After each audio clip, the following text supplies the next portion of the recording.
Hey everyone, this is CA Anjali Bhakkad and हम लोग CA inter जनवरी 27 का एग्जाम ओरिएंटेड बैच देख रहे हैं। फटाफट chapter number 6 value of supply जो है आपका, उसका क्वेश्चन बैंक देखेंगे। मैं बता दूं, इस क्वेश्चन बैंक में आपके सारे स्टडी मटेरियल के क्वेश्चन है, उसके अलावा आपके आरटीपी एंड एमटीपी के पिछले 5 अटेम्प्ट्स के क्वेश्चन है। ठीक है, अगर आपको ये क्वेश्चन बैंक चाहिए तो नीचे डिस्क्रिप्शन में मैंने टेलीग्राम चैनल का लिंक दे रखा है, आप वहां से डाउनलोड कर सकते हैं ये क्वेश्चन बैंक। ठीक है, मेक श्योर ये वीडियो देखने से पहले आपने वैल्यू ऑफ सप्लाई कॉन्सेप्ट्स पढ़ रखे हैं। ठीक है, मैंने लेक्चर ऑलरेडी अपलोड कर दिया है। अगर कॉन्सेप्ट्स ही नहीं पता है तो क्वेश्चन बैंक बाउंस हो जाएगा, समझ में नहीं आएगा। मैं काफी क्वेश्चंस होमवर्क में भी दूंगी, जो सिमिलर टाइप के क्वेश्चन है मैं वो होमवर्क भी दूंगी। ठीक है, तो हो सकता है फिर आपको होमवर्क सॉल्व करने में भी इशू होगा, क्योंकि आपने कॉन्सेप्ट्स ही नहीं देख रखे हैं, आप कॉन्सेप्ट्स पता ही नहीं है। तो ठीक है, मेक श्योर पहले कॉन्सेप्ट्स देखो फिर क्वेश्चन बैंक पे आइए। चलो देखते हैं, फटाफट सारे क्वेश्चंस करवाऊंगी और जो सिमिलर क्वेश्चंस है वो होमवर्क में दूंगी, और आपको नो डाउट होमवर्क करना है। कुछ कुछ प्रॉब्लम, कुछ इश्यूज, कुछ क्वेश्चंस है, कुछ डाउट्स है तो बिल्कुल पूछिए, लेकिन होमवर्क तो करना ही पड़ेगा। ठीक है, वरना आपका रिवीजन कैसे होगा। Let's start. Question number 1, black and white private limited has provided, क्या हो गया, Black and White Private Limited has provided following particulars relating to goods sold by it to Colorful Private Limited. Black White ने Colorful private limited को goods sale किए हैं। ठीक है, ठीक है, पहले नीचे का पढ़ते हैं। क्या करना है, वैल्यू टैक्सेबल सप्लाई हमें डिटरमाइन करना है।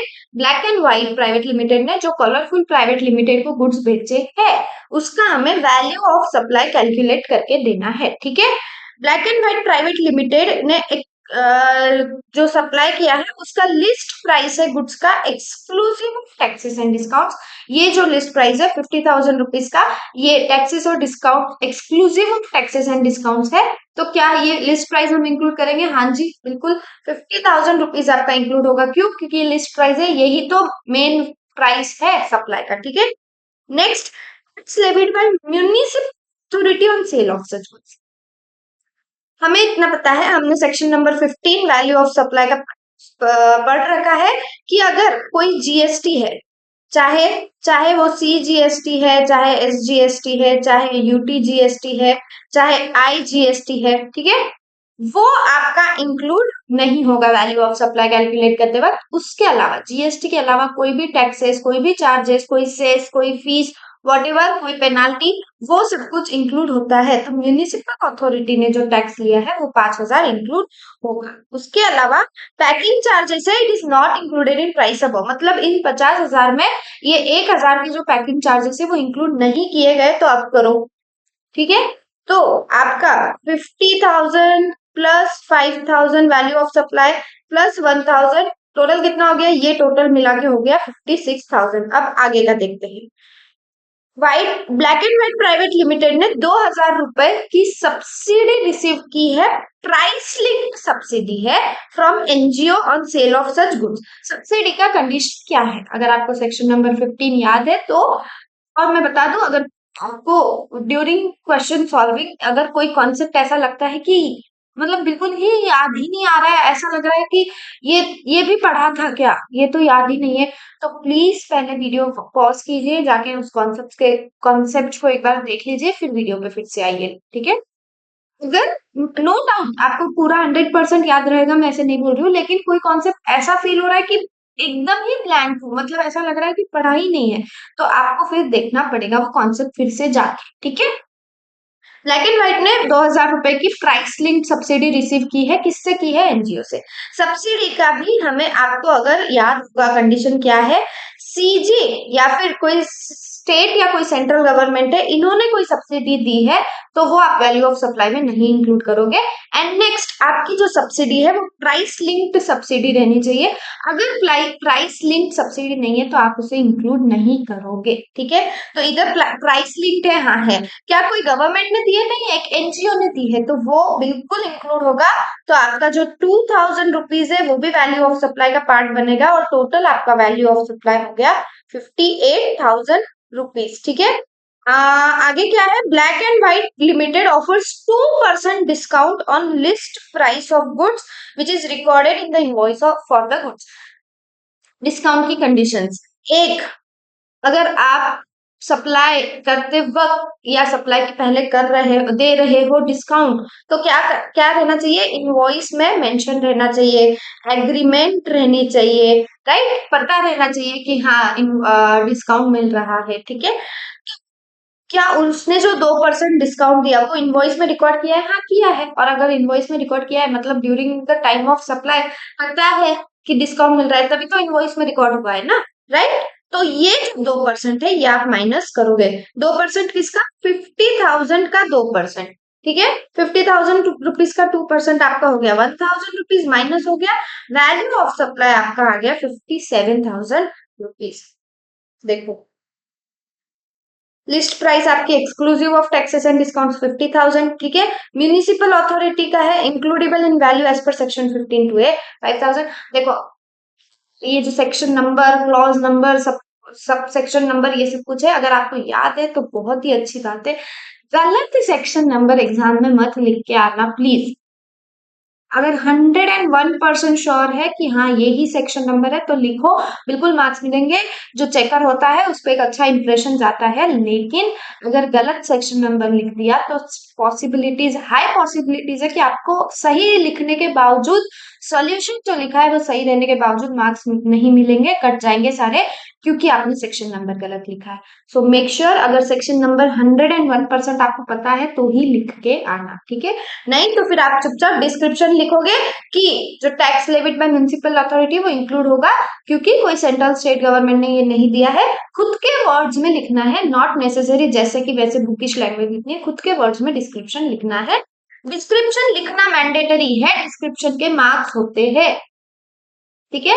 सिर्फ ऐसा लिख दोगे tax levied by municipal authority 5,000 add नहीं, क्यों किया आपने वो ऐड, क्यों किया है आपने वो ऐड, वो आपको उसके नीचे वहां पे ब्रैकेट में उसको चेकर को पता रहना चाहिए कि हाँ इसे पता है, उसको उसने आपको आपने वो अमाउंट को क्यों ऐड किया है या क्यों माइनस किया है, उसका डिस्क्रिप्शन आपको लिखना पड़ेगा।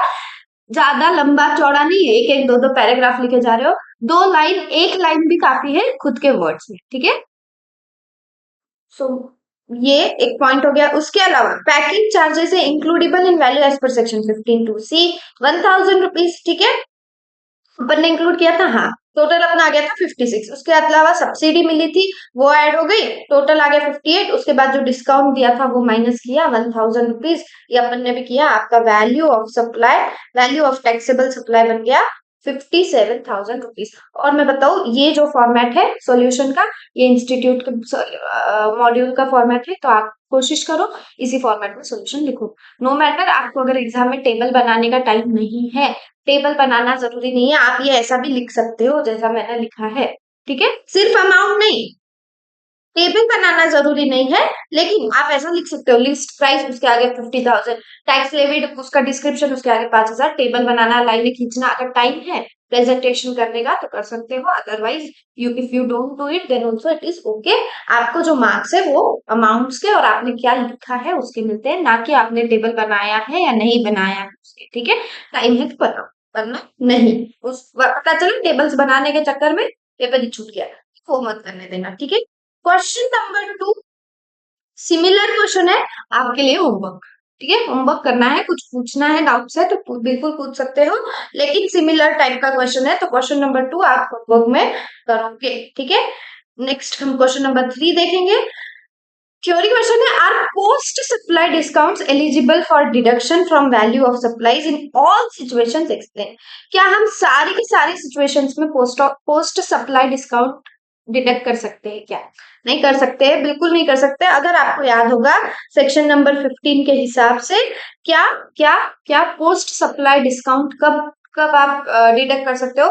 पोस्ट सप्लाई मतलब आपने सप्लाई कर दिया उसके बाद अगर कोई डिस्काउंट दिया जा रहा है तो कब डिडक्ट होगा? पहली कंडीशन, एग्रीमेंट में लिखा रहना चाहिए आपके कि ये डिस्काउंट मिलने वाला है। सेकंड सेकंड जो डिस्काउंट मिला है it must be linked such agreement and invoice भी रहना चाहिए, ठीक है। पता चला एग्रीमेंट एक का इनवॉइस दूसरे का नहीं, लिंक्ड रहना चाहिए, इनवॉइस भी रहना चाहिए। एंड थर्ड कंडीशन है जो आईटीसी जो है रिवर्स करना पड़ेगा। कौन रिवर्स करता है? Recipient must reverse ITC. कितना ITC? Proportionate ITC related to such discount amount. ठीक है, तीन कंडीशंस अगर सेटिस्फाई हो रही है तो ही पोस्ट सप्लाई डिस्काउंट जो है वो डिडक्ट किए जाते हैं, अदरवाइज यू कैन नॉट। ठीक है, बस वही लिखना है।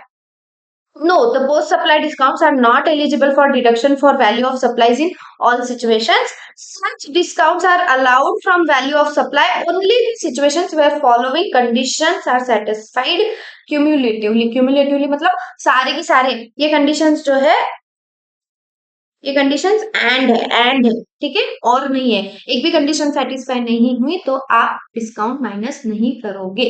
ठीक है, the discount in terms of term are in the terms of agreement. एक पहली कंडीशन आपकी एग्रीमेंट रहनी चाहिए बिफोर और at the time of supply can be worked on invoice wise, मतलब लिंक्ड हो गया आपका, इनवॉइस भी है। ठीक है, proportionate ITC is reversed by recipient आपकी थर्ड कंडीशन।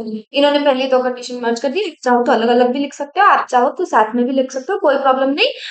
चेकर जो है वो ये चेक करेगा कि सारी कंडीशंस लिखी है नहीं लिखी है।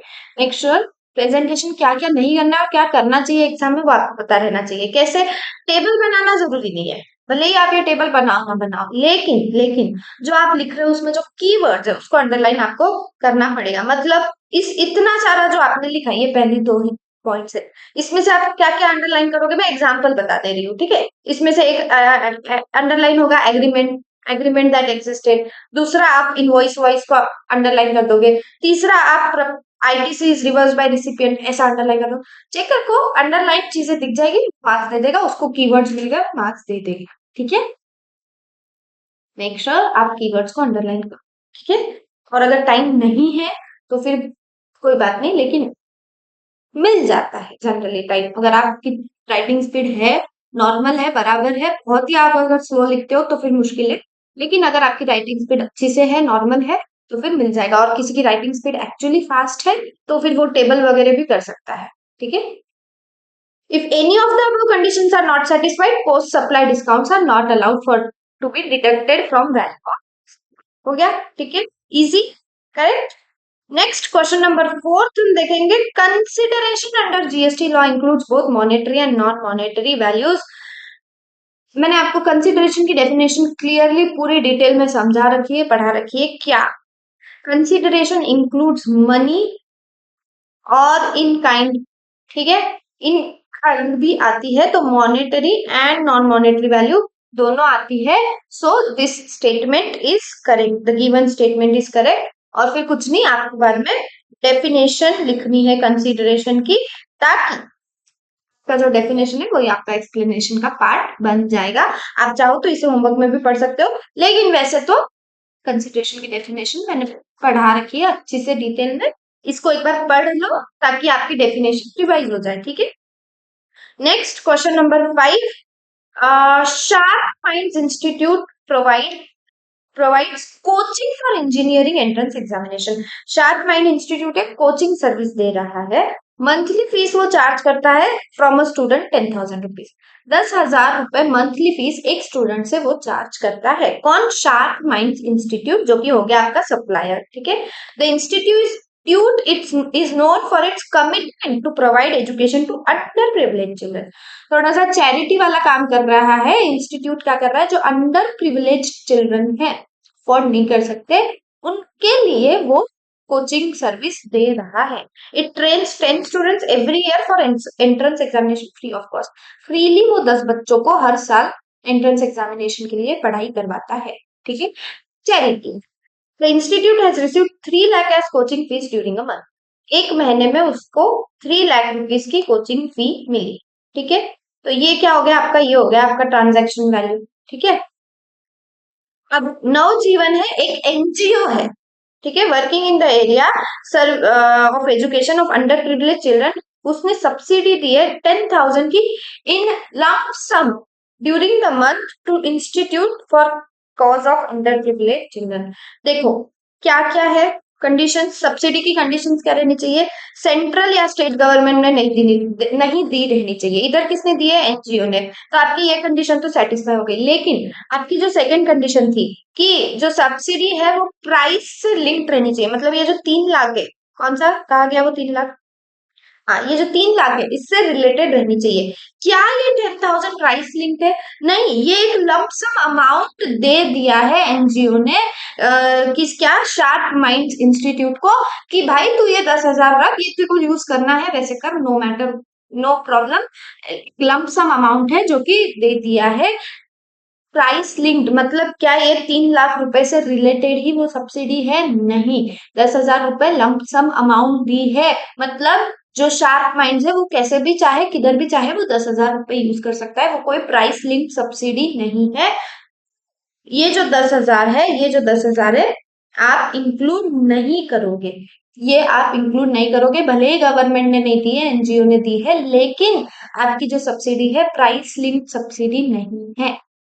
ठीक है, determine the value of supply, आपका वैल्यू ऑफ सप्लाई 3 लाख ही रहेगा। ठीक है, इन द गिवन केस दो subsidy is given by non government body, the same is not includable in value as it is given lump sum and not directly linked to price, hence the value of supply is 3 lakh rupees. ठीक है, अच्छा question था। Mostly आप क्या करते थे, government ने नहीं दी है सब्सिडी ऐड कर दो, जिसको क्लिक हो गया कि सब्सिडी जो है वो लमसम अमाउंट दी रही है, वो प्राइस लिंक्ड सब्सिडी नहीं है, उसका मार्क्स कटा नहीं। ठीक है, बाकी तो अगर जिसने ऐड कर दिया 10,000, उसका वैल्यू ऑफ सप्लाई कितना आया, 3,10,000, चेक करिए देखिएगा वैल्यू ऑफ सप्लाई का अमाउंट ही गलत है, मार्क्स कट। ठीक है, तो ऐसे पॉइंट्स याद रखने पड़ेंगे। नेक्स्ट क्वेश्चन देखते हैं, फर्नीचर वाला है, is a chain of retail showroom selling both modern and classic furniture. Furniture वाला है, सप्लायर है, फर्नीचर बेच रहा है। In order to build strong customer association, showroom provides free delivery of furniture at premises of customers if the distance between the showroom and the customers premises up to 20 kilometre. फर्नीचर वाला क्या कर रहा है, furniture वाला freely delivery दे रहा है furniture की, कब तक, अगर जो रिसिपिएंट है वो अप टू 20 किलोमीटर है तो वो फ्री डिलीवरी देता है, 20 किलोमीटर के बाद में वो चार्जेस लेता है रिसिपिएंट से। ठीक है, करते हैं लोग, करते हैं ये। मैं भी तो आपको free lectures, free concept notes, free question bank सब कुछ दे ही रही हूँ ना, तो वैसे ही बस फर्नीचर, फर्नीचर वाला भी फ्री डिलीवरी देता है अप टू 20 किलोमीटर, लेकिन where the distance is more than 20 kilometre, जो शोरूम है वो चार्ज करता है एक freight of ₹10 for every additional kilometre. अगर 1 किलोमीटर के लिए 10 रुपए वो चार्ज कर रहा है, कौन, फर्नीचर वाला। ठीक है, 20 किलोमीटर तक का फ्री देता है। Miss Leena could purchases a double bed, dressing table and centre table for 2 lakh. क्या खरीदी, अपने को नहीं मैटर करता, अपने को व्हाट मैटर, अपने लिए what matters is 2 lakh rupees में उसने खरीदा है। ठीक है, तो सबसे पहले तो आप ट्रांजैक्शन वैल्यू जो भी है, ट्रांजैक्शन वैल्यू या लिस्ट प्राइस जो बोलना है वो ऐड करोगे। ठीक है, फ्रॉम फर्नीचर वाला। Next, Mrs Leena gets a free delivery of furniture as a residence is located at a distance up to 18 kilometre.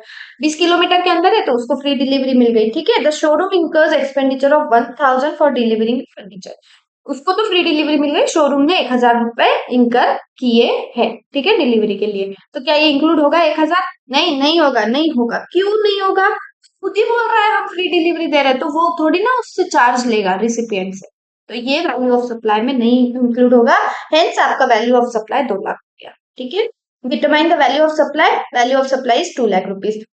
Will your answer change if residence is 50 kilometre from showroom. अब residence जो है 50 kilometre है, मतलब 20 kilometre से ज्यादा है, कितना ज्यादा है, कितना ज्यादा है, 30 ज्यादा है, वो पर किलोमीटर कितना ले रहा है, 10 रुपए। ठीक है, तो ये कितना हो गए, ये कितना हो गए, 300 रुपीज वो अब चार्ज करेगा लीना से, कितना चार्ज करेगा, 300 रुपया चार्ज करेगा फ्रेट के नाम पे। ठीक है, और फिर आपकी जो ये हो गया वैल्यू ऑफ सप्लाई रहेगा वो 2,300,000 रहेगा। ठीक है, got it, this is your solution. देखो पहले केस में 2 लाख है, दूसरे केस में वो चार्ज करेगा और 2,300,000 आपका वैल्यू ऑफ सप्लाई रहेगा। ठीक है, क्वेश्चन नंबर 7 देखते हैं। AKJ Foods Private Limited gets an order for supply of processed food from a customer. The customer wants the consignment tested for gluten and specified chemical residue. AKG does the testing before the supply and charges testing fees to the customer. Customer चाहता है कि testing हो, तो AKG जो है foods जो है वो टेस्टिंग कर रहा है, और जो कस्टमर है, जो रिसिपिएंट है, उसको वो चार्ज करता है। Argues that such fees should not form part of consideration. क्यों भाई, क्यों नहीं पार्ट बनेगा? बनेगा ना। रिलेटेड टू सप्लाई, हाँ है। क्या वो रिसिपिएंट को चार्ज कर रहा है? हाँ कर रहा है, तो इंक्लूड होगा ना। Section 15 subsection 2 mandates addition of certain elements in value of supply. वो section number 15 subsection 2 clause number c बोलता है कि कोई भी अगर अमाउंट चार्ज कर रहा है किसी भी चीज के लिए by the supplier in respect of supply at the time of or before delivery of goods shall be included in value of supply. Since AKG does the testing before the delivery से पहले उसने testing की, फिर उसने charges भी दिए, will be included in the value of supply. Therefore AKG's argument is not correct, उस value में इंक्लूड। ठीक है, अंडरस्टूड। क्वेश्चन नंबर 8 देखते हैं। मेजदा बैनर्स एक एडवर्टाइजिंग फर्म है जो उसके कस्टमर्स को इंटरेस्ट फ्री क्रेडिट पीरियड देता है 30 दिनों के लिए। ठीक है, एक कस्टमर है ABC, paid for the supply 32 days after the supply Mezda waived the interest.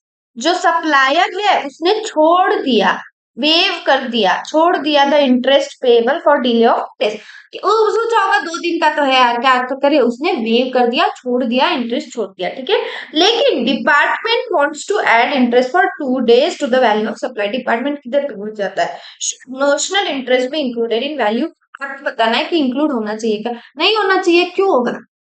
अरे 30 डेज का तो वो क्रेडिट पीरियड फ्री दे ही रहा है। ठीक है, अभी जो कस्टमर है उसने, एबीसी ने 2 दिन का डिले किया, लेकिन जो मेजदा बैनर्स है उन्होंने इंटरेस्ट वेव कर दिया, उन्होंने छोड़ दिया, तो ये इंक्लूड नहीं होगा। और जो डिपार्टमेंट है वो गलत साबित हो गया यहाँ पे। डिपार्टमेंट गलत, डिपार्टमेंट इज रॉन्ग। ठीक है, देखो मैं सब एंडिंग बता देती हूँ। Supplier has not receive the interest क्योंकि उसने वेव कर दिया, therefore notional interest shall not be included in value of supply, क्योंकि सप्लायर ने वेव कर दिया था। ठीक है, next question. Crunch Bakery Products Limited sells biscuits and cakes through its dealers to whom it charges list price minus standard discount and pays GST accordingly। Crunch Bakery products है, customers को क्या करता है, लिस्ट प्राइस में से ही discount minus करके products बेच रहा है, बिस्किट्स बेच रहा है, जो भी है बेकरी प्रोडक्ट्स बेच रहा है, और उस हिसाब से जीएसटी पे करता है। When the goods remain unsold, it offered additional discount on stock as an incentive to push the sales। जब गुड्स अनसोल्ड रह जाते हैं तो वो एडिशनल डिस्काउंट देता है ताकि ताकि उसका सेल बढ़े। ठीक है, without any prior agreement. Agreement है क्या? ऐसा कोई नहीं, वो खुद से ही बस बिना एग्रीमेंट के ये चीज प्रैक्टिस करता है, ये चीज करता है। क्या? अगर उसका कुछ अनसोल्ड प्रोडक्ट्स है तो वो एडिशनल डिस्काउंट देके वो प्रोडक्ट्स को बेच देता है। Can this additional discount be reduce? No, no it can not be, क्योंकि एग्रीमेंट ही नहीं है। Were not and known at the time of supply, therefore in terms of section 15(3) such discounts cannot be reduced from the price on which tax has been paid। ठीक है, agreement ही नहीं है, पता ही नहीं है ऐसा कोई डिस्काउंट मिलने वाला है, वो नहीं माइनस कर सकता है वैसे डिस्काउंट को। अंडरस्टूड? ठीक है, नेक्स्ट क्वेश्चन नंबर 10 हम देखेंगे। क्वेश्चन नंबर 10 आपका, Red Paper Limited Delhi registered supplier है, manufactures taxable goods, it provides the following details of taxable interstate supply made by it during the month of March. March month का उसने interstate supply कर रखा है, taxable supply है, वो उसने उसकी डिटेल्स जो है यहाँ पे दे रखी है। हमें क्या करना है, total value of taxable supply, value of taxable supply आपको कैलकुलेट करके बताना है, made by red pepper during the month of मार्च, और आईजीएसटी की रेट दे रखी है 18%। ठीक है, देखो पढ़ते हैं। लिस्ट प्राइस है गुड्स की, एक्सक्लूसिव ऑफ टैक्सेस है आपका कितना, 15 लाख। ओके, ठीक है, नेक्स्ट प्राइस लिंक्ड सब्सिडी है from central government for supply of taxable goods to government school, exclusively it is related to supply in serial number 1। देखो अब इन्होंने यहाँ पे कितना सारा बोल दिया। प्राइस लिंक्ड है, हाँ है। It is related to supply, yes it is related to supply. लेकिन लेकिन ये कितना भी बोले कि एक्सक्लूसिवली रिलेटेड है, प्राइस लिंक्ड है, इन्होंने कितना भी हमें कंफ्यूज करने की कोशिश करे, दी किसने है? सेंट्रल गवर्नमेंट ने सब्सिडी दी है। हम कंफ्यूज नहीं हो गए। एसजीसीजी कोई सब्सिडी देता है तो वो वैल्यू ऑफ सप्लाई का पार्ट नहीं बनेगी। कमा लेना यार, गवर्नमेंट खुद ही हमें सब्सिडी दे और फिर वो हम ऐड कर दे और फिर जो हमारा वैल्यू ऑफ सप्लाई बने उस पे जीएसटी चार्ज होगा। ये क्या बात हुई? गवर्नमेंट खुद ही सब्सिडी देगी हमें और खुद ही उस पे जीएसटी लेगी क्या? नहीं, ऐसा नहीं होता है। गवर्नमेंट ने, सेंट्रल स्टेट गवर्नमेंट ने आपको जो सब्सिडी दी है वो इंक्लूड नहीं होती है। ठीक है, next price link subsidy it is received from NGO for supply of taxable goods. Next price link subsidy है, किसने दी है? एनजीओ ने दी है। और it is related to supply, yes it is. तो ये आपका इंक्लूड होगा, ठीक है, वैल्यू ऑफ सप्लाई में। ठीक है, now tax levied by municipal authority. हमें पता है जीएसटी क्या क्या, हाँ, जीएसटी के अलावा, जीएसटी इंक्लूड नहीं होगा आपका, उसके अलावा कोई भी taxes, fees, penalty, charges, whatever, ठीक है, वो सब इंक्लूड होगा। अब यहाँ पे म्युनिसिपल अथॉरिटी ने टैक्स लेवी किया है, ये आपका वैल्यू ऑफ सप्लाई में इंक्लूड होगा। नेक्स्ट कोई पैकिंग चार्जेस है। अब क्या ये पैकिंग चार्जेस सप्लायर ने दिए है या रिसिपिएंट ने दिए, it is related to supply और नॉट, ये कैसे समझेगा? ये इधर है, ठीक है।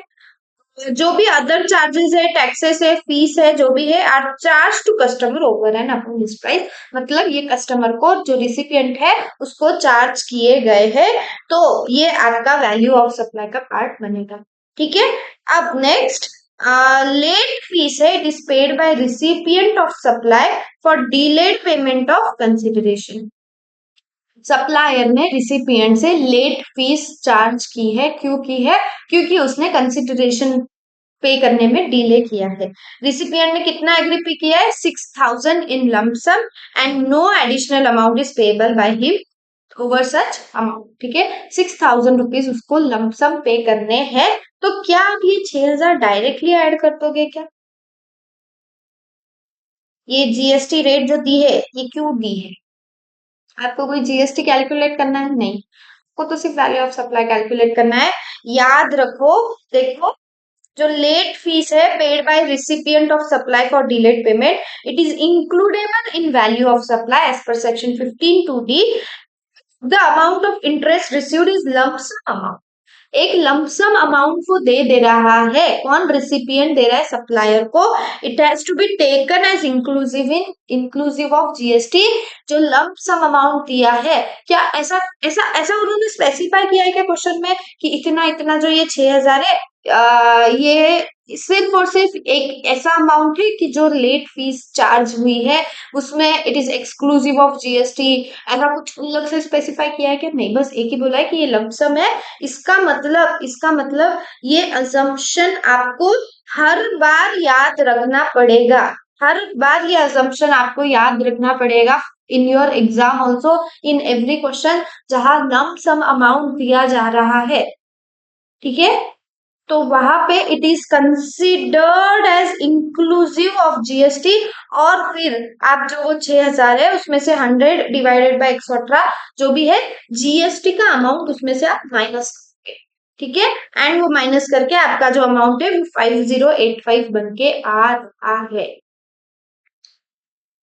मैं फिर से बता दूं, जब लमसम अमाउंट है तो आपको अजम्पशन ये लर्न करना पड़ेगा, आपको ये अजम्पशन याद रखना पड़ेगा कि लमसम अमाउंट जब दिया जा रहा है, it is assumed that it is inclusive of GST, और फिर आप उसमें से जीएसटी का अमाउंट माइनस करोगे। ये कैलकुलेशन भी आपको एग्जाम में बताना पड़ेगा।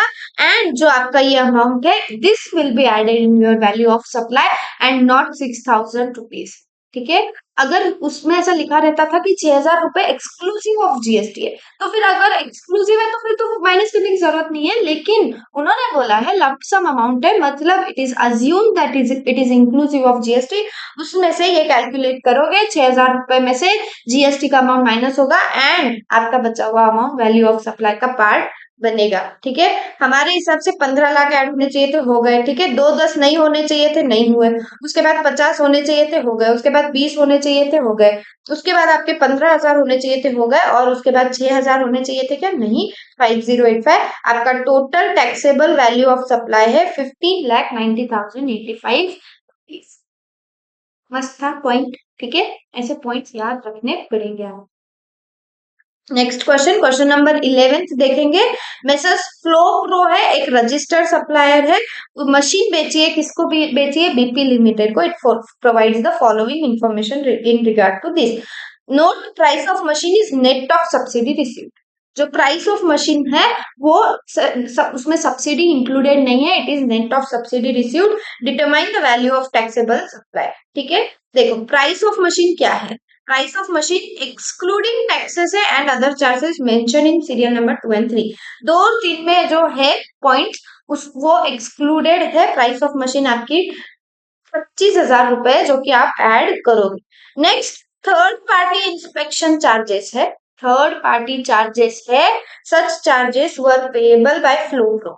कौन पे करना चाहिए था सच चार्जेस, सप्लायर ने पे करना चाहिए था, क्या, थर्ड पार्टी चार्जेस। ठीक है, ठीक है, लेकिन the same have been directly paid by BP. किसने पे किया, बीपी ने, जो कि कौन है, रिसिपिएंट। थर्ड पार्टी चार्जेस जो कि सप्लायर ने पे करने चाहिए थे, सप्लायर ने नहीं पे किए हैं, रिसिपिएंट ने पे किए हैं, right, to the inspection agency. These were not recorded in the invoice issued by Messrs. Flow Pro. ठीक है, जो फ्लो प्रो है उसमें ये इनवॉइस में भी नहीं लिखा हुआ था।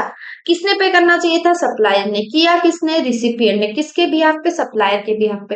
और क्या ये इनवॉइस में लिखा, सप्लायर ने नहीं लिखा। और जब ये नहीं लिखा तो आप इसे भी ऐड करोगे। ठीक है, क्योंकि इनवॉइस में उसने नहीं बताया है, मतलब वो अमाउंट ऐड नहीं किया गया है, आपको करना पड़ेगा। ठीक है, नेक्स्ट, फ्रेट चार्जेस है for delivery of machine. Messrs Flo Pro has agreed, Flo Pro मतलब कौन, supplier, has agreed deliver the goods to BP limited premises recipient. Flo Pro बोला है कि फ्रेट चार्जेस है, डिलीवरी के है, लेकिन जो सप्लायर है उसने खुद से बोला है कि मैं रिसिपिएंट को ये सप्लाई जो है क्या, फ्रेट, सॉरी, हाँ, गुड्स डिलीवर करके दूंगा। सप्लायर ने रिसिपिएंट को ऐसा बोला है, मतलब it is related to supply. And जो डिलीवरी चार्जेस है, जो फ्रेट चार्जेस है, वो आपके 2,000 रुपए वैल्यू ऑफ सप्लाई में इंक्लूड होंगे। ठीक है, नेक्स्ट पॉइंट, सब्सिडी रिसीव की है स्टेट गवर्नमेंट। यहीं पे पॉइंट आपका हट गया, ये इंक्लूड नहीं होगा।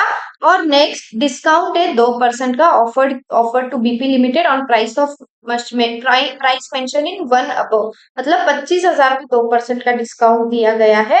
And it is recorded in the invoice, मतलब इनवॉइस में है, मतलब सप्लाई जब हुआ तब पता था कि हाँ ये डिस्काउंट मिलने वाला है, तो ये आप डिडक्ट करोगे, बिल्कुल करोगे। ठीक है, अपने हिसाब से 25,000 ऐड होने चाहिए थे, हो गए। 5 होने चाहिए थे, हो गए। ठीक है, 2 होने चाहिए थे, हो गए। उसके अलावा ये टोटल हो गया 32,000 रुपए। और 5,000 रुपए इंक्लूड नहीं होने चाहिए थे, देखो इन्होंने भी नहीं किए हैं। और डिस्काउंट जो है 25,000 पे 2% माइनस किया है 500। और टोटल आपका वैल्यू ऑफ सप्लाई आ गया 51,500। 25,000 पे क्यों लिया 2%, क्यों क्यों क्यों, खुद ने ही बोला है 2% on the price mentioned at serial number 1 about. Serial number 1 क्या है, ये प्राइस 25,000। इस 25,000 पे 2% का डिस्काउंट दिया है, ऐसा क्वेश्चन में ही बोला है। तो 25,000 का 2% आपका 500 रुपए माइनस किया और आपका वैल्यू ऑफ सप्लाई आ गया 31,500। ठीक है, इजी, इजी है यार, बैठ के सॉल्व करोगे ना, सच्ची में इजी है। ठीक है, बस आपको वो कॉन्सेप्ट्स पता रहने चाहिए, कब डिस्काउंट माइनस होता है, कब नहीं होता है। तो फिर it is very very easy, खट खट फटाफट आप सोल्यूशन लिख दोगे। फुल मार्क्स भी मिल जाएंगे, पूरा डिस्क्रिप्शन भी अच्छे से लिख पाओगे, कॉन्सेप्ट अगर आपको अच्छे से पता है, ठीक है। एंड इजी है, फालतू दिमाग में सब बना के बैठोगे ना और क्या है, क्या चल रहा है, कब माइनस हो रहा, कब नहीं हो रहा, नहीं, अच्छे से बैठ के पढ़ो, ठीक है, पता चलेगा इजी है, ठीक है। और कब पता चलेगा इजी है, और कब पता चलेगा जब क्वेश्चन खुद से सॉल्व करोगे, ठीक है। क्वेश्चन जब खुद से सॉल्व करोगे तो पता चलेगा। Question number 12 homework, question number 13 homework, ठीक है। क्वेश्चन नंबर 12 और क्वेश्चन नंबर 13 होमवर्क। ऊपर आपको क्वेश्चन नंबर 2 मैंने होमवर्क दिया है, नीचे 12 और 13 दिया है, मैं बता रही सिमिलर क्वेश्चन है, आप इजीली सॉल्व कर लोगे। कुछ डाउट है पूछो ना, मैं हूं ना, ठीक है। 12 13 होमवर्क और होमवर्क करना है, ठीक है। क्वेश्चन नंबर 14 देखते हैं क्या है, आपके आरटीपी का क्वेश्चन है। Mister Bose took a health insurance policy for the coverage amount of 5 lakh upon making payment of premium of 10,000 annually which is exclusive of GST। ये 10,000 रुपए में जीएसटी एक्सक्लूडेड है, इंक्लूडेड नहीं है, तो आपको क्या जीएसटी अलग से माइनस करना पड़ेगा, नहीं, उन्होंने बोल दिया कि it is exclusive of GST, ठीक है। 5 लाख का प्रीमियम लिया है, इंश्योरेंस प्रीमियम लिया है, 5 लाख का इंश्योरेंस लिया है और उसके अगेंस्ट इंश्योरेंस प्रीमियम एनुअली पे किया है 10,000 रुपीज, किसने, मिस्टर बोस, ठीक है, from Swasthya Bima insurance company on 1/10/2024। Mister Bose had no claim during 24-25। Mister Bose के पास में 2024-25 में कोई भी क्लेम नहीं था, ठीक है, ठीक है। ऑन 1/10/2025 स्वास्थ्य बीमा इंश्योरेंस ने क्या किया, डिस्काउंट ऑफर किया 5% का on the renew premium to Mister Bose for having claim free for 24-25। इन्होंने कोई क्लेम किया 2024-25 में, नहीं किया है, तो जो इंश्योरेंस कंपनी है उन्होंने क्या किया, एक डिस्काउंट ऑफर किया 5% का, ठीक है। Because the company has a policy of offering discount of 5% on renewal premium, उनकी पॉलिसी है, उनकी पॉलिसी है कि हम ये डिस्काउंट देंगे। ये अगर आपको याद आ रहा होगा तो ये क्या है, ये क्या है, ये नो क्लेम बोनस वाला पॉइंट है, एनसीबी वाला क्वेश्चन है आपका, और देखो आरटीपी में है ये क्वेश्चन। मैं इसीलिए जब कॉन्सेप्ट पढ़ा रही थी तो बोली थी कि कॉन्सेप्ट है, इजी है लेकिन इंपॉर्टेंट भी होता है। देखो आरटीपी जनवरी 2026 का क्वेश्चन है, आपका एनसीबी वाला क्वेश्चन है। इसका क्या क्या पॉइंट्स है, पहला पहला पॉइंट है कितना डिडक्ट किया है, 5% डिडक्ट किया है। पॉलिसी है क्या, हाँ है, एज पर पॉलिसी है, मतलब पहले से ही पता था कि ये डिस्काउंट रहने वाला है क्योंकि पॉलिसी लिखा है ना, ठीक है। कंडीशन डिस्काउंट की क्या क्या है, एग्रीमेंट रहना चाहिए, इधर एग्रीमेंट की जगह पॉलिसी है, पहले से पता तो है ना डिस्काउंट मिलने वाला है 5% का अगर क्लेम नहीं किया है कुछ तो, ठीक है। The Swasthya Bima Insurance Company make disclosure of fact of availability in the form of NCP subject to certain conditions to Mr. Bose in insurance policy document itself। देखो पहले ही इंश्योरेंस कंपनी ने मिस्टर बोस को policy में specific उनकी जो condition है वो बता दी, और उस कंडीशंस के हिसाब से इतना इतना डिस्काउंट जो है आपको मिलेगा, नो क्लेम बोनस डिडक्ट होगा आपका 5%। ये कंपनी ने मिस्टर बोस को, जो कि इंश्योर्ड है, इंश्योरेंस कंपनी ने इंश्योर्ड को पहले से ही बता रखा था, ठीक है। और also there is a specific mention of discount in the form of no claim in the invoice issued by insurance company to Mister, मतलब इनवॉइस में भी लिखा है कि भाई ये हम डिडक्ट करेंगे एनसीबी और इतना डिडक्ट करेंगे, ऐसा पॉलिसी में लिखा है। और सेकेंड इनवॉइस जो है उसमें भी बताया कि 5% का बोनस डिडक्ट किया है। As per mister Bose accountant he has to pay GST on whole renewal premium amount without any deduction as no claim bonus for agreeing to the obligation to refrain from the act of lodging insurance claim. क्या बोल रहे हैं, is the contention of account correct, नहीं, accountant किधर भी आया ना, कोई भी सब्जेक्ट, ना ही जीएसटी, आप अकाउंट्स में भी क्वेश्चन पढ़ोगे, आप ऑडिट में भी पढ़ोगे, अकाउंटेंट जिधर भी आया गलती होता है क्वेश्चन में, मोस्ट प्रोबेबली 90-95% आप देखोगे अकाउंटेंट जिधर भी बोलता है वो गलत ही बोल देता है। इसीलिए सिर्फ अकाउंटेंट बनना जरूरी नहीं है, चार्टेड अकाउंटेंट बनना जरूरी है ताकि आप हर बार गलत ना रहो, ठीक है। Reason for the same should form part of your answer, अरे बाप रे, देखो पूरा क्वेश्चन पढ़ते पढ़ते ही मैंने आपको आंसर वैसे ही बता दिया है। Value supply does not include any discount which is given before और at the time if it has if it is duly recorded in invoice in respect of supply. It is therefore clarified no claim bonus is a permissible deduction. ठीक है, policy में था, उसके बाद में pre disclosure था policy में, right, and specific mention of discount in the invoice also. So the contention of accountant is not correct in the view of above mentioned provision. Since the deduction on account of NCP is provided in the invoice issued by insurer to the insured, GST shall be leviable on actual insurance premium amount payable by Mr. Bose to Swasthya Bima Insurance Company after deduction of NCP. Accountant गलत है, NCP deduct होगा, उसके बाद GST पे होगा। क्यों? क्योंकि policy में लिखा था, इनवॉइस में भी दिखाया है। क्लियर? ठीक है। क्वेश्चन नंबर 15 आप पढ़ोगे होमवर्क में। 4 क्वेश्चन होमवर्क में दिए, 15 में से 4 दिए, पूरे बचे हुए 11 मैंने बैठ के करवाए हैं। Question number 2, question number 15 homework और सुने, सॉरी, और क्वेश्चन है। क्वेश्चन नंबर 15 आपका होमवर्क है, ठीक है, आप पढ़ोगे। क्वेश्चन नंबर 16 हम देखेंगे क्या बोलता है। श्री नारायण प्राइवेट लिमिटेड, आपके एमटीपी का क्वेश्चन है। एक रजिस्टर्ड सप्लायर है, furnishes the following information relating to goods sold by it to. Goods sold किसने किया है? श्री नारायण ने। किसे किया है? श्री राम को किया है। एक रजिस्टर्ड सप्लायर है श्री नारायण, मतलब जो वो सप्लाई कर रहा है वो टैक्सेबल रहेगी, ठीक है। प्राइस ऑफ गुड्स कितनी है excluding taxes and other charges? देखो सिमिलर क्वेश्चन है, फिर भी करवा देती हूँ, ठीक है, एमटीपी का है, करवा देती हूँ। 1 लाख की प्राइस है जो आप इंक्लूड करोगे, it is excluding of taxes and other charges. जो भी टैक्सेस और अदर चार्जेस है वो एक्सक्लूडेड है। 1 लाख की प्राइस है वो आप इंक्लूड करोगे। नेक्स्ट म्यूनिसिपल टैक्सेस है, क्या जीएसटी है? नहीं, म्यूनिसिपल टैक्सेस इंक्लूड होते हैं। नेक्स्ट इंस्पेक्शन चार्जेस है, इंस्पेक्शन चार्जेस से रिलेटेड कुछ दिया है क्या? Price of goods is net of subsidy, कुछ नहीं दिया है, कुछ नहीं दिया है, ठीक है।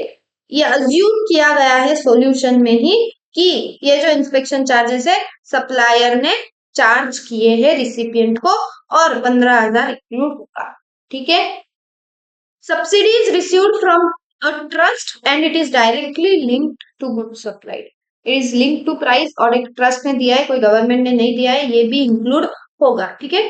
Late fee for delayed payment inclusive of GST, पर लमसम अमाउंट दिया था इसलिए इतना एक्सप्लेन किया था। इधर खुला खुला है, देखो it is inclusive of GST. Exclusive है क्या? नहीं है, इंक्लूसिव है, तो आपको जीएसटी का अमाउंट माइनस करना पड़ेगा, ठीक है, ठीक है। जीएसटी का रेट भी दे ही रखा होगा, नहीं है जीएसटी का रेट अगर नहीं है तो मैंने आपको इंट्रोडक्शन वाले चैप्टर में पढ़ाया था कि पूरे जीएसटी लॉ में, और चाहे आपका क्वेश्चन पेपर हो कहीं पे भी अगर जीएसटी का रेट नहीं दिया है, you will assume GST rate as 18%। इन्होंने किया है क्या? लेट फी वेव की है क्या? Sri Ram paid late fees. However, these charges were ultimately waived by Sri Narayan. जो सप्लायर है इसने ये लेट फी वेव ऑफ कर दी थी, मतलब इसने छोड़ दी थी। अरे भाई जब सप्लायर ने लिया ही नहीं है तो कैसे इंक्लूड होगा?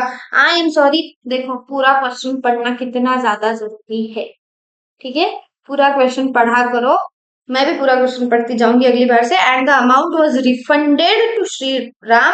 भाई ये इंक्लूड नहीं होगा, जो सप्लायर है उसने वेव कर दिया, उसने छोड़ दिया लेट फी, उसने नहीं लिया रिसिपिएंट से, तो आप ये वैल्यू ऑफ सप्लाई में इंक्लूड नहीं करोगे, ठीक है। और वेटमैन चार्जेस है, it were paid by Shri Ram private limited to Radhe on behalf of Narayan. Recipient ने on behalf of supplier pay किया है, तो ये इंक्लूड, ठीक है। वैल्यू ऑफ सप्लाई कितनी हुई देखो, 1 लाख अपने हिसाब से, 1 लाख, 2,000, 15,000, 50,000, 1 लाख, 2,000, 15,000, 50,000, करेक्ट, ठीक है। उसके बाद 1,000 इंक्लूड नहीं होगा, नहीं हुआ, ठीक है। उसके बाद 2,000 इंक्लूड होगा, इधर 2,000 इंक्लूड हुआ। टोटल वैल्यू ऑफ सप्लाई आपका 1,69,000 रुपीज, जो मैंने क्वेश्चन करवा दिया है, उसमें वेव ऑफ वाला एक पॉइंट नया था, ठीक है। बाकी क्वेश्चन वॉज सिमिलर। ये हो गया आपका question number question number 16 MTP का क्वेश्चन था, वैल्यू ऑफ सप्लाई का। एंड आपके सारे क्वेश्चंस हो गए। 16 क्वेश्चंस थे, 4 क्वेश्चन आपको होमवर्क दिए हैं। कौन सा होमवर्क है? क्वेश्चन नंबर 15 होमवर्क है, क्वेश्चन नंबर 13 होमवर्क है, उसके अलावा 15, 13, 12 और क्वेश्चन नंबर 2। क्वेश्चन नंबर 2, 12, 13 और 15 होमवर्क है। 4 क्वेश्चंस बिल्कुल करिए, अच्छे से बैठ के सॉल्व कीजिए। कुछ डाउट्स है, कुछ क्वेश्चन ही पूछिए, ठीक है। मिलते हैं अगले चैप्टर में। प्लीज जिस दिन जो पढ़ रहे हो, जिस दिन जिसका लेक्चर किया है, वो उसी दिन रिवाइज करो। It is a ranker strategy. और अगर रैंकर स्ट्रेटेजी आपको नहीं माननी है कि नहीं है ये रैंकर स्ट्रेटेजी, बट आई बेट जिस दिन का जब रिवाइज अगर किया ना रात में आधा 1 घंटा निकाल के, आपको इतना स्ट्रांग वो रिटेन हो जाएगा जो भी कॉन्सेप्ट है। एंड एग्जाम में रिटेंशन पावर ही काम आता है आपका, ठीक है। आप मस्त से अच्छे मार्क्स के साथ एक साथ ग्रुप क्लियर कर जाओगे तो, ठीक है। मेक श्योर होमवर्क कीजिए ताकि आपका भी रिवीजन हो। और जिस दिन जो लेक्चर किया है, जिस दिन जो सब्जेक्ट पढ़ा है, जिस दिन जो कॉन्सेप्ट पढ़ा है, जो भी लेक्चर किया है, वॉटेवर, आधा 1 घंटा रात में निकालो सोने से पहले, उसको रिवाइज करके, अच्छी से रिवाइज करके, ऐसे नहीं कि सिर्फ पन्ने पलट दिए, ठीक है। अच्छी से रिवाइज करके फिर सो, ठीक है। Thank you so much. अगर यहाँ तक वीडियो देखा है तो प्लीज वीडियो को लाइक कर दीजिए, चैनल को सब्सक्राइब कर दीजिए, आप तक सारे लेक्चर्स पहुंचते रहे। आपके फ्रेंड्स जिनको जरूरत रहेगी उन्हें भी शेयर कर दीजिए, ताकि उन्हें भी पता चले कि हाँ है, कॉन्सेप्ट है, क्वेश्चन बैंक्स है, लेक्चर्स है, सब कुछ है, फ्रीली है, ठीक है। All the best, bye bye, thank you so much.